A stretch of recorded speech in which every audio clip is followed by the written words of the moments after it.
Long before Rome became the greatest empire the world had ever seen, it was nothing more than a small settlement on the banks of the river Tiber. Surrounded by enemies, ruled by kings, and forged through blood, ambition, and extraordinary discipline, Rome rose from obscurity to dominate the ancient world. Today, we uncover the dramatic story of how a single city became an empire without equal. This is the rise of Rome. According to Roman legend, their story began with two abandoned twin brothers, Romulus and Remus. Raised by a she-wolf, the twins would grow into powerful leaders. But fate turned dark. In a struggle over where the new city should be built, Romulus killed Remus and founded Rome in 753 BC. Of course, this is myth. But like all legends, it carries a truth. Rome was born from violence, competition, and destiny. In reality, early Rome was a mix of Latins, Sabines, and Etruscans, tribes competing for survival in central Italy. What united them was not ethnicity, but ambition. For its first 2 centuries, Rome was ruled by kings. Under the Etruscan kings, the city expanded rapidly. They built walls, temples, and the early Roman army. Rome was learning, adapting, and absorbing the strengths of its neighbors. But power breeds resentment.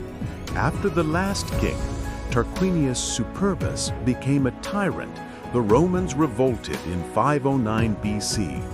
They swore never to be ruled by a king again. This rebellion would shape Rome forever, because in replacing their kings, the Romans created something revolutionary. The Roman Republic was born, a system where power was shared between elected officials, senators, and assemblies. It wasn't perfect, it wasn't fair, but it worked. What made Rome unique was not just its politics, it was its mentality. Romans believed in discipline, duty, and unity. They built a society where military service was a sacred obligation, where laws were written and debated, and where ambition was rewarded. And now, with a new system and a strong identity, Rome was ready to expand. For over 2 centuries, Rome fought almost constantly against the Etruscans in the north, the Samnites in the mountains, and Greek colonies in the south. This long struggle shaped the Roman war machine. Disciplined legions, advanced engineering, brilliant road networks, and a culture that never accepted defeat. By 265 BC, Rome controlled all of Italy.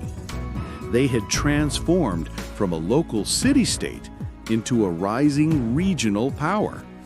But a far greater challenge awaited across the sea. To the west stood Carthage, the richest naval power of the Mediterranean. Rome and Carthage clashed in a series of wars that would decide the future of the ancient world. The most famous moment came when Hannibal, Carthage's greatest general, crossed the Alps with elephants and shattered Roman armies. But Rome did what Rome always did. It adapted, it endured, and it struck back. Under Scipio Africanus, the Romans defeated Carthage at the Battle of Zama.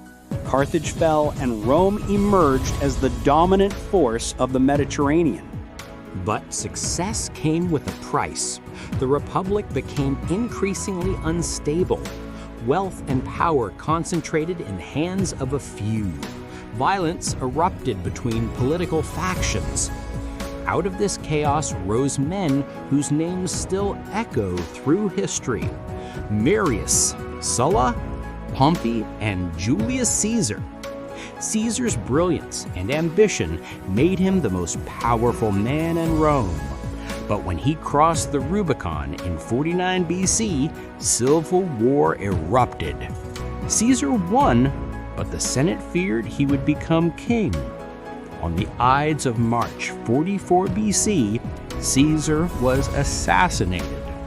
But instead of saving the Republic, Rome plunged into more chaos until Caesar's adopted son, Octavian, defeated his rivals and became Augustus, Rome's first emperor. With Augustus, the Roman Empire officially began. He reformed the government, stabilized the economy, and expanded Rome's borders further than ever before. Under Augustus and his successors, Rome entered the Pax Romana, 200 years of relative peace, prosperity, and unmatched power. From Britain to the Middle East, from the Sahara to the Rhine, Rome had become the greatest empire the ancient world had known. The rise of Rome was not the result of a single ruler or a single moment.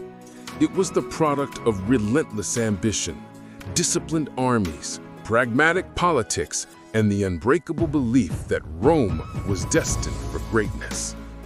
And though the empire would one day fall, its legacy would shape the world for millennia. This is the story of Rome's rise. And this is Ancient Frontiers, exploring the lost empires of the world.